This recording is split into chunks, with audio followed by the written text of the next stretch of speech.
আচ্ছা, প্রকাশ্য গুনাহ আর গোপন গুনাহ এর মধ্যে পার্থক্য কি দেখেন?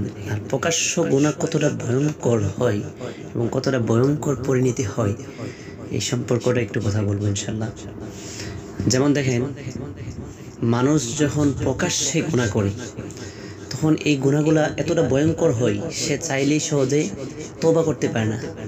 সে যদি কোনো সময় চেষ্টা করে যে আমি তওবার পথে আসবো বা পরিপূর্ণভাবে যে প্রকাশ্যে যে গুনাহগুলা করছি, যে ক্ষতিগুলা করছি, যে সমস্যাগুলো হয়েছে, যে গুনাহগুলো আমার দ্বারা হয়েছে, এগুলা থেকে আমি পরিপূর্ণভাবে শুধরায়ে আমি আল্লাহর রাস্তায় ফিরে আসবো, তওবা করব, এটা কিন্তু এতটা সহজ না। প্রকাশ্য গুনাহ থেকে ফিরে আসা এতটা সহজ না। যেমন দেখেন, বর্তমান প্রকাশ্যে গুনাহ জানেন, এখানে একটা কথা বলি, প্রকাশ্যে গুনাহ যখন কোনো এলাকাতে, কোনো গ্রামে, কোনো মহল্লাতে, কোনো ফ্যামিলিতে বা কোনো রাষ্ট্রে মানে প্রকাশ্য গুনাহ জারি হয়ে যায় এবং যেগুলা নিয়ে মানুষ ঘোষণা করে দেয় রাষ্ট্রিকভাবে বা প্রশাসনিকভাবে, যেগুলা মানে অবৈধ কাজগুলা, যেগুলো আল্লাহর বিধানে নিষিদ্ধ, ওগুলা যখন মানুষ বৈধ করে দেয় এবং মানুষ প্রকাশ্যে গুনাহ করতে থাকে, তখন কিন্তু আল্লাহ তাআলাও ভয়ঙ্কর রাগান্বিত হয়। প্রকাশ্য গুনাহ যখন কোনো গ্রামে, কোনো মহল্লাতে, কোনো দেশে হয়, তখন কিন্তু আল্লাহর আযাব, আসমানে আযাব নেমে আসে। বুঝতে পারছেন? পূর্বে যতগুলা গোত্র ধ্বংস হয়েছে দেখবেন বেশিরভাগ আল্লাহ তাআলার আযাব তখনই জমিনের মধ্যে ওই সমস্ত গোত্রদেরকে, ওই সমস্ত দলদেরকে আল্লাহ তাআলা ধ্বংস করছে যখন মানুষ প্রকাশ্য গুনাহ শুরু করে দিচ্ছে। এজন্য প্রকাশ্য গুনাহটা অনেক ভয়ঙ্কর। গোপন গুনাহটা আপনি চাইলে সহজেই শুধরাতে পারবেন, সহজে তওবা করতে পারবেন, সহজেই আপনি ফিরে আসতে পারবেন। এর মধ্যে দেখেন, বর্তমান পুরো পৃথিবীতে আমার দৃষ্টিতে সবচেয়ে ভয়ঙ্কর যে প্রকাশ্য গুনাহটা, এটা হচ্ছে অনলাইনের গুনাহ। অনলাইনের গুনাহ এমন একটা গুনাহ, দেখেন অনলাইনে যারা কোনো খারাপ ভিডিও ছাড়ে, খারাপ ছবি ছাড়ে, বা ব্লগ ভিডিও বানা, বা ছেলে মেয়ে একসাথে ভিডিও বানা, মানে দুনিয়ার একটু সুখ শান্তির জন্য, আমি তাদেরকে বলি একটু সাবধান হন, একটু সাবধান হন, কারণ মরতে হবে। দেখেন, আপনি যখন একটা ভিডিও, খারাপ ভিডিও ভাইরাল হওয়ার জন্য, টাকা ইনকাম করার জন্য আপনি অবাধ মানে প্রকাশ্যে গুনাহগুলো করতেছেন, আপনি দেখেন আপনার যখন একটা ভিডিও ছাড়বেন, আপনি দেখেন লক্ষ লক্ষ ফলোয়ার থাকবে, লক্ষ লক্ষ ফ্রেন্ড থাকবে, ফেসবুকের মধ্যে, ইউটিউবের মধ্যে আপনি ছাড়তেছেন। কোনো সময় যদি আপনি চান যে এই খারাপ ভিডিওগুলা আপনি আপনার আইডিটা ডিলিট করে দিবেন, আপনার প্রোফাইলটা ডিলিট করে দিবেন, আপনি আপনার এগুলো ডিলিট করে আপনি তওবার পথে ফিরে আসবেন। এখন আমি বলি আপনাকে, আপনি যে 1 লক্ষ লোক বা 10 লক্ষ বা 1 মিলিয়ন লোকের মধ্যে যে আপনি যে গুনাহটা বা যে ভিডিওটা আপনি ডাউনলোড করে আপনি ছেড়ে দিলেন, বানিয়ে আপনি ছেড়ে দিলেন, এই ভিডিওটা ধরেন 1 লক্ষ লোকের কাছে যাওয়ার পরে কি এটা কি আপনার 1 লক্ষ ফ্রেন্ড যাদের কাছে আপনার এই খারাপ অশ্লীলতা ভিডিওটা পৌঁছে গেল, আপনার এই নাটক, সিনেমা বা এই ভিডিওগুলো পৌঁছে গেল, তারা অনেকে আছে ডাউনলোড করে রেখে দিল, আপনি আপনার আইডিটা ডিলিট করে দিলেন, কিন্তু আপনার ওই ভিডিওটা এরকম কিছু লোকের কাছে ডাউনলোড হয়ে গেল, সেভ করে রেখে দিল। আবার ওই 1 লক্ষ লোক দেখা গেছে, এর মধ্যে ধরেন 50,000 লোক বা 10,000 লোক আপনার ভিডিওটা তারা আরও শেয়ার করে দিল। এখন আপনি যখন আপনার আইডিগুলা, আপনার আয়ত্তের যে গুণাগুলা বা আপনার আয়ত্তে যেগুলো রয়েছে, এগুলো যখন আপনি ডিলিট করে দিচ্ছেন, কিন্তু যেগুলো আপনার আয়ত্তের বাহিরে চলে গেছে, ওইগুলো আপনি কীভাবে ডিলিট করবেন বলেন?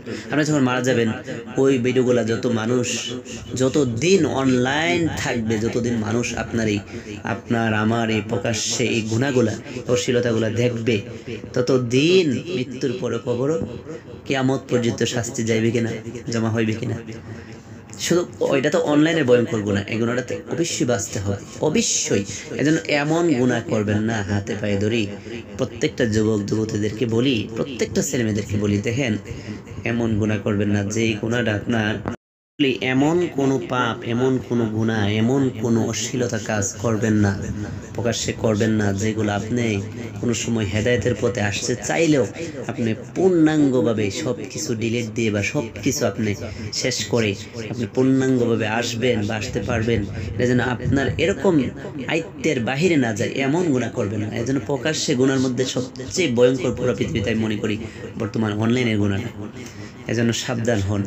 তারপরে দেখেন, প্রকাশ্যে শুধু অনলাইনটা না, আরও অনেক গুনাহ আছে যারা অনেক মানুষ প্রকাশ্যে করতেছে। এজন্য প্রকাশ্যে গুনাহ, যেমন আপনি দেখেন, আপনি প্রকাশ্যে একটা বিশাল মাঠের মধ্যে মানুষ জড়া করলেন, করার পরে আপনি এমন কিছু অশ্লীলতা গুনাহ করলেন ভাইরাল হওয়ার জন্য অথবা মানুষের কাছে আপনি সাপোর্ট হওয়ার জন্য আপনি এরকম অশ্লীলতা কিছু কাজ করলেন, যে এই যে আপনার অশ্লীলতা হাজার মানুষ দেখলো, লক্ষ মানুষ দেখে গেল, কোনো সময় কি আপনি চাইলে প্রকাশ্যে গুনার মধ্যে কিন্তু যারা প্রকাশ্যে কোনো গুনাহ করে বা প্রকাশ্যে ইসলাম বিদ্বেষী কথা বলে, প্রকাশ্যে কোনো অশ্লীলতা কথা বলে, মাইক নিয়ে হোক বা মানুষ সমাবেশের মধ্যে হোক, এগুলা কিন্তু প্রকাশ্যে ক্ষমা চাইতে হবে। কোনো সময় সে চাইলে এরকমভাবে সে তোবা করার জন্য আবার সে পুনরায়ভাবে যেভাবে সে মানে সাধারণভাবে গুনাহটা বা অশ্লীলতাটা সে ছড়িয়ে দিল, সেভাবে কি কোনো সময় সে চাইলে সহজে কি ওই মানুষগুলাকে কি আবার জড়িত করে সে কি তার ভুলটা সেই ক্ষমা চাইতে পারবে? সে তার ভুলটা কি ওই সময় সে বলতে পারবে যে আমি এগুলো যা করছি ভুল করেছি? এটা কি তার দ্বারা সহজে সম্ভব হবে বলেন? এই জন্য প্রকাশ্যে গুনাহগুলো ভয়ঙ্কর। এগুলো এমন গুনাহ করবে না, গুনাহ তো মানুষই করবে, গুনাহ তো আর ফেরেশতা করবে না। কারণ ফেরেশতাকে আল্লাহ তাআলা এমনভাবে বানাইছে যে ফেরেশতা চাইলে গুনাহ করতে পারবে না, কিন্তু মানুষকে আল্লাহ তাআলা এমনভাবে বানাইছে মানুষ চাইলে নেক কাজও করতে পারবে, গুনাহ করতে পারবে। এই জন্য মানুষকে আল্লাহ তো অনেক দয়ালু। আল্লাহ চায় যে বান্দা যদি গুনাহ করে, বান্দা তওবা করো, আমি বান্দাকে ক্ষমা করে দেব। বর্তমান আন্তর্জাতিক ইন্টারন্যাশনাল যে গুনাহগুলা ইহুদি নাসারা বেদিন কাফের মুশরিকরা এমন পর্যায়ে নিয়ে গেছে, এমন লাইন করছে যে গুনাহগুলা মানুষ চাইলেও যেন সহজে না শুধরাতে পারে। বাচ্চা কোনো মানুষ যদি হেদায়েতের পথে আসো, সেজন্য এরকমভাবে তার কোনো গুনার যে মাধ্যমগুলা সে মানে প্রচার প্রসার করছিল, সেজন্য তার আইতে সে সবগুলা ডিলেট বা সবগুলা সে যেন মানে মুছে না ফেলতে পারে, এরকম যেন সে না করতে পারে, তার আইতে যেন না থাকে, তার আইতের বাইরে যেন চলে যায়, এরকম সিস্টেম কে করতেছে? এগুলা বর্তমান তথ্য প্রযুক্তি, বর্তমান পরিস্থিতি, বর্তমান অনলাইন। তো এই জন্য সে কোনো গুনাহ করবেন না, কোনো গুনাহ করবেন না। মানুষকে অনেক সমাবেশের মধ্যে মানুষ জড়া হওয়ার পরে আপনি প্রকাশ্যে কোনো গালি, প্রকাশ্যে কোনো খারাপ কাজ, প্রকাশ্যে কোনো কিছু করলেন, এগুলো সহজে কিন্তু আবার প্রকাশ্যে ক্ষমা চাওয়াটা আপনার দ্বারা সম্ভব না। যে কোনো বিষয়ে আল্লাহর যে কোনো বিধান নিয়ে কি বলে, অনেক সময় অনেক মানুষ অনেক বিধান নিয়ে আল্লাহর হক কথা নিয়ে বা হক কিছু বলে বা হক কিছু বিধান নিয়ে, রাসূলুল্লাহ সাল্লাল্লাহু আলাইহি ওয়াসাল্লামের কিছু বিধান নিয়ে মানুষ অনেকে আছে প্রকাশ্যভাবে মানে অশ্লীলতা কিছু বিভ্রান্তি কথা বলে, সেই স্টেজ থেকে চলে যাবে করে, কিন্তু এগুলা কিন্তু প্রকাশ্যে গুনাহ। এই জন্য প্রকাশ্যে গুনাহ থেকে বিরত থাকতে হবে। দেখেন মানুষ, এটা যে কথাটা মূল বলতেছিলাম যে গুনাহ মানুষ করে, গুনাহ কিন্তু ফেরেশতা করবে না।